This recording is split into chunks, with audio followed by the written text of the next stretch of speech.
2.1 Pythagoras प्रमेय का 2.1 exercise बहुत सिंपल है। मैंने आपको पहले ही क्लियर कर दिया कि इस एक्सरसाइज के अंदर क्या क्या चीजें आने वाली है। ठीक है, सबसे पहले हम लोग अगर क्वेश्चन नंबर 1 की बात अगर आप देखोगे तो उसमें क्या दिया है, नीचे दिए गए पाइथागोरस त्रिकों में से कौन से त्रिक है या नहीं वो आपको पहचानना है। तो मैंने आपको बताया है पाइथागोरस त्रिक में आपको टोटल 6 क्वेश्चंस दिए गए। मैं आप उसमें से सिर्फ 2 सवाल कराऊंगा, बाकी के 4 आप लोग क्या करोगे, खुद के लिए ट्राई करोगे। अब इसमें करने के लिए मैंने आपको क्या बताया था, सबसे पहले आपको क्वेश्चन देखना है। क्वेश्चन में सबसे बड़ी भुजा देखो, तो यहां पर अगर आप देखोगे पहले सवाल में 3, 5 और 4 में, तो इसमें सबसे बड़ी भुजा आपकी देखने के लिए मिलेगी 5। तो सबसे बड़ी भुजा, तो सबसे बड़ी भुजा बेटा क्या है, 5। तो आपको इसको क्या करना है, वर्ग। तो 5 का वर्ग कितना होता है, 25, समीकरण नंबर 1। और इसकी अन्य भुजा ले लीजिए बेटा, तो अन्य भुजा में आपका क्या आता है, 3 आता है और 4। तो 3 का वर्ग भी करना है और 4 का वर्ग। तो 3 का वर्ग 9, 4 का वर्ग 16। तो 3 का वर्ग 4 और 9 का वर्ग, तो टोटल करके तो कितना आएगा, 25, समीकरण नंबर 2। अब बेटा हम लोग को एक बात बताओ, दोनों भुजा दिया है, सबसे बड़ी भुजा 25 है, इसका आंसर और अन्य भुजा का मान भी कितना आया, 25 आया। तो दोनों का मान 25 है, तो दोनों का मान बराबर है। दोनों का मान क्या है, बराबर है। तो यहां पर बेटा लिखने का समीकरण नंबर 1 और 2 से, समीकरण नंबर 1 और 2 से। तो आपने समीकरण नंबर 1 और 2 क्या कर दिया, बराबर कर दिया। अगर आप बराबर करते हो तो आपको क्या करना है, 5 का वर्ग बराबर 3 का वर्ग और 4 का वर्ग, आ गया ना। अच्छा, अगर ये दोनों बराबर होते नहीं होते तो क्या होता, यहाँ पे बराबर करके हम लोग काट देते हैं। बराबर है इसलिए बराबर का चिन्ह डाला है, और यहां पर लिखोगे यह, यानी जो दिया गया दिए गए मान, क्या ऐसा सिंपल अगर कुछ नहीं आता तो लिखो 3, 5 और 4, यह पाइथागोरस के त्रिक है। पाइथागोरस के त्रिक है। ठीक है, दूसरा सवाल देखते हैं। दूसरे सवाल में आपको क्या बोला है, इसी तरीके का सवाल है। दूसरा सवाल में आपको क्या दिया है, 4 दिया है, 9 दिया है, 12। तो सबसे पहले आपको क्या करना है, सबसे बड़ी भुजा लिखनी है, सबसे बड़ी भुजा। तो बेटा यहाँ पे सबसे बड़ी भुजा क्या दिख रही है आपको, 12। तो 12 का वर्ग ले लो, 144, समीकरण नंबर 1। अन्य भुजा ले लो बेटा, अन्य भुजा। सर अन्य भुजा में 4 आ गया, तो 4 का वर्ग करो, और दूसरी भुजा क्या है, 9, तो 9 का वर्ग। 4 का वर्ग 36 है ना, क्या होता है, 4 का वर्ग क्या होता है, 16, वेरी गुड। और 9 का वर्ग कितना होता है, 81। तो 16 और 81 कितना हो गया, देखो 6 और 1 7 और 9, समीकरण नंबर 2। तो मुझे बताओ समीकरण नंबर 1 और अगर 2, दोनों का अगर आप कंपेयर करोगे, दोनों का अगर आप तुलना करोगे, तो क्या दोनों का मान समान है, नहीं सर, दोनों का आंसर सेम नहीं है। तो हम क्या करेंगे, जो 12 का वर्ग है वो 4 का वर्ग और 9 के वर्ग के बराबर नहीं है। तो बराबर करके क्या करना है, काट देना है, और लास्ट में लिखोगे 4, 9 और 12, यह पाइथागोरस का त्रिक नहीं है। पाइथागोरस का त्रिक नहीं है।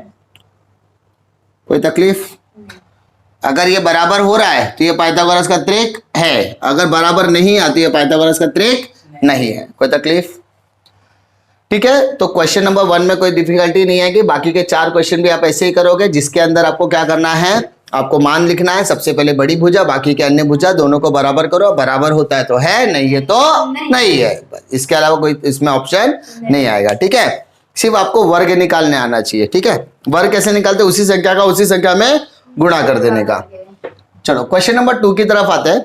ये क्वेश्चन नंबर 2 भी मैंने आपको एक्सप्लेन किया था। ज्यामितीय माध्य कब लगेगा, जब 90 अंश भी दिया होना चाहिए और लंब। तो क्वेश्चन नंबर 2 अगर आप पढ़ोगे तो देखो, कोण MNP का मान 90 दिया है, और रेख NQ जो है वो MP पर लंब है। MQ का मान 9, MQ का मान 9 और QP का मान 4 दिया है।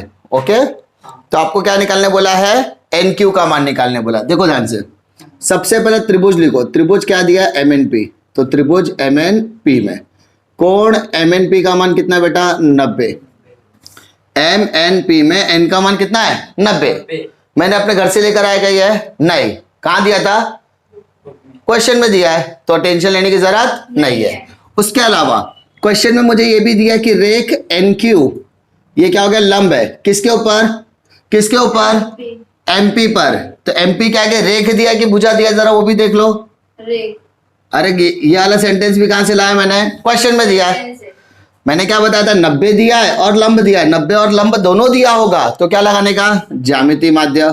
तो क्या लगाओगे, ज्यामितीय माध्य, माध्य का गुणधर्म, ज्यामितीय माध्य का गुणधर्म। कोई तकलीफ?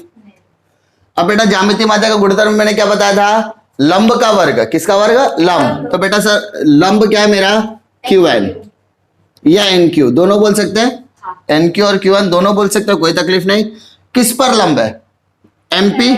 तो MP दो हिस्से में बढ़ गया, एक हो गया MQ, दूसरा हो गया QP। तो MQ का मान है क्या अपने पास, MQ का मान है क्या, हाँ है 9। QP का मान कितना है, 4। तो 9 चौक कितना हो गया, 36। तो QN का मान हो गया, QN का वर्ग कितना है, 36। अब वर्ग हटा दो तो वर्गमूल ले लो 36 का। तो सर QN का वर्गमूल, 36 का वर्गमूल कितना होगा, 6। मुझे क्वेश्चन में QN बोला था कि NQ बोला था, NQ। तो यहां पर लिखूंगा NQ का मान, NQ का मान 6 सेंटीमीटर मीटर इकाई, कुछ नहीं बोला है तो क्या लिखोगे, इकाई। कोई तकलीफ? पक्का? कैसे करना है, ठीक है। इसी तरीके से क्वेश्चन नंबर 3 भी है। क्वेश्चन नंबर 3 अगर आप रीड करोगे तो आपको समझ में आएगा क्या बोला है। कोण QPR, QPR 90 बोला है। इसके अलावा रेख PM लंब है रेख QR पर, यह भी क्वेश्चन में दिया है। तो सबसे पहले हम लोग त्रिभुज लोगे, त्रिभुज क्या लिखोगे, PQR में। त्रिभुज कौन सा, पहले खानदान का नाम लिखना जरूरी है कि भाई ये त्रिभुज का, ये आकृति कौन सी है, त्रिभुज है, चतुर्भुज है, आयत है, वर्ग है, समलंब चतुर्भुज है, समांतर चतुर्भुज है, पहले वो लिखने का, डायरेक्टली सम चालू करने का नहीं, ठीक है। त्रिभुज लिखा। उसके अलावा क्वेश्चन में देखो QPR बोला है, QPR का मान कितना बोला है, 90। तकलीफ? इसके अलावा क्वेश्चन में बोला रेख PM, क्या बोला बेटा, रेख PM किसके ऊपर लंब है, रेख QR पर। किसके ऊपर लंब है, रेख QR पर। ये दोनों चीज कहां से लाया, क्वेश्चन में लाया, घर से लाया क्या मैं, नहीं, ठीक है। अच्छा 90 भी बोला, लंब भी बोला, 90 भी बोला है, लंब भी बोला है, क्या लगेगा बेटा, ज्यामितीय माध्य। क्या लगेगा, ज्यामितीय माध्य। तो ज्यामितीय माध्य का गुणधर्म, ज्यामितीय माध्य का गुणधर्म। कोई तकलीफ? अच्छा ज्यामितीय माध्य का गुणधर्म क्या बताया था मैंने, लंब, लंब लंब लंब लंब, PM का वर्ग, किसके ऊपर लंब है, कर्ण। कर्ण कितने में से मैं बढ़ गया, 2, QM और MR, QM गुणे MR। तकलीफ? PM का मान 10, 10 का वर्ग, QM का मान क्या है, 8, MR का मान दिया है क्या, नहीं। 10 का वर्ग मतलब 10 गुणे 10 लिख सकता हूं सर, 100 क्यों नहीं लिखे है, काटना है ना मुझे बाद में, कैसे काटूंगा, 8 गुणे MR। अब कैसे काटूंगा, देखो 10 गुणे 10 बट्टे 8। सर बट्टे में 8 क्यों किया है, क्योंकि 8 गुणे में था, भाग कर दिया तो क्या हो जाएगा, 2 दूनी 2 चौक 8, 2 से काटा, 2 से काटा, तो 2 चौक 8, 2 पच्चे 10, 2 दूनी 4, 2 पच्चे 10, तो 5 का 5 से गुणा करो कितना का, 25, 25 बट्टे 2। तो बेटा मुझे बताओ MR का मान कितना आएगा, 12/5, 12.5 सेंटीमीटर मीटर। क्वेश्चन में कुछ बोला है क्या, नहीं, तो क्या लिखोगे, इकाई, 12.5। मुझे चेक करो क्वेश्चन में MR निकालने बोला था क्या, सर आपको क्वेश्चन में MR निकालने नहीं बोला था, आपको QR निकालने बोला था। तो बेटा QM और R, तो QM प्लस MR बराबर QR है ना।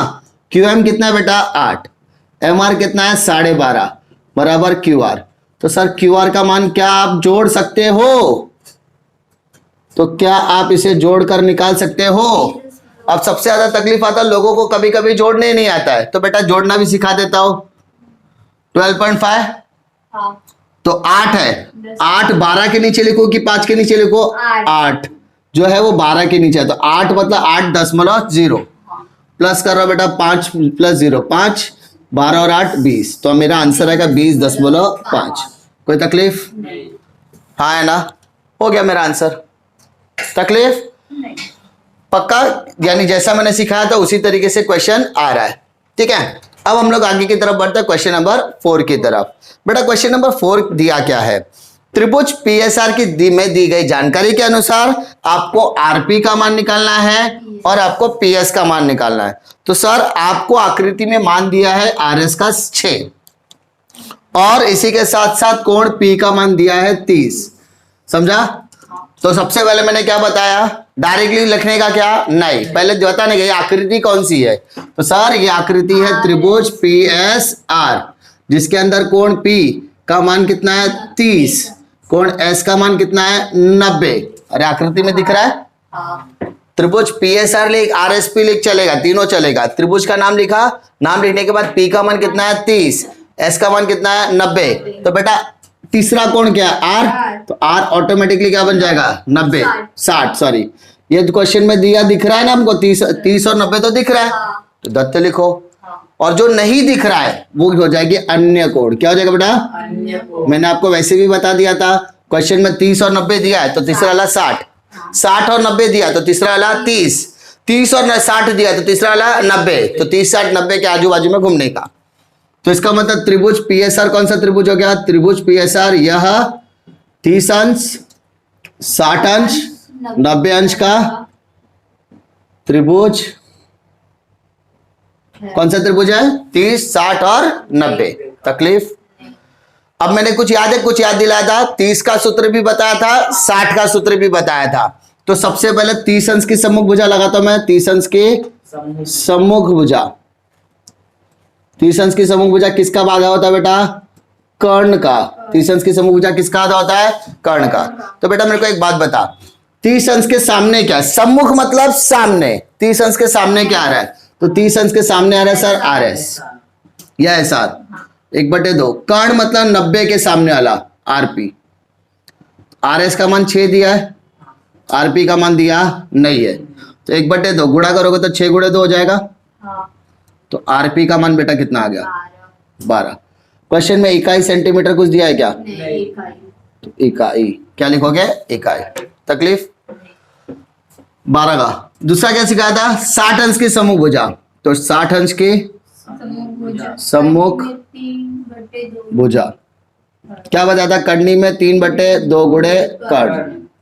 तो 60 अंश की सम्मुख भुजा मतलब 60 नहीं है, 60 के सामने क्या आ रहा है आर, एसपी या पीएस दोनों बोले चलेगा। तो आपको एसपी बोला पीएस बोला है। कर्णी में 3/2 कर्ण कर्ण कर्ण कर्ण कर्ण आरपी, तो कर्णी में 3/2 आरपी का मान कितना बेटा 12, 2 एकम 2 2 छंग 12, तो 6 का गुणा कर्णी 3 से कर तो 6 कर्णी में 3 बराबर क्या हो जाएगा पीएस। तो पीएस का मान आ गया 6 कर्णी में 3 सेंटीमीटर मीटर। क्या लिखोगे बेटा इकाई। हाँ है ना, हो गया आपको। ठीक है, अब तक मैंने जो सिखाया उसी हिसाब से आ रहा है। पहले मैंने आपको सिखाया था पाइथागोरस का त्रिक, दूसरे में सिखाया था ज्यामितीय माध्य, उसके बाद मैंने सिखाया था 30 60 90, तो 30 60 नंबर भी आ गया। ठीक है, यानी जो जो चीजें मैंने सिखाया उसके लिए आपको क्या करना पड़ेगा, पहले 30 60 90 पाइथागोरस त्रिक, पाइथागोरस प्रमेय, ये सारी चीज अच्छे से करोगे तो आपको कहीं ना कहीं करने में आसानी आएगी। ठीक है, फिलहाल आप इतना करके ले लीजिए।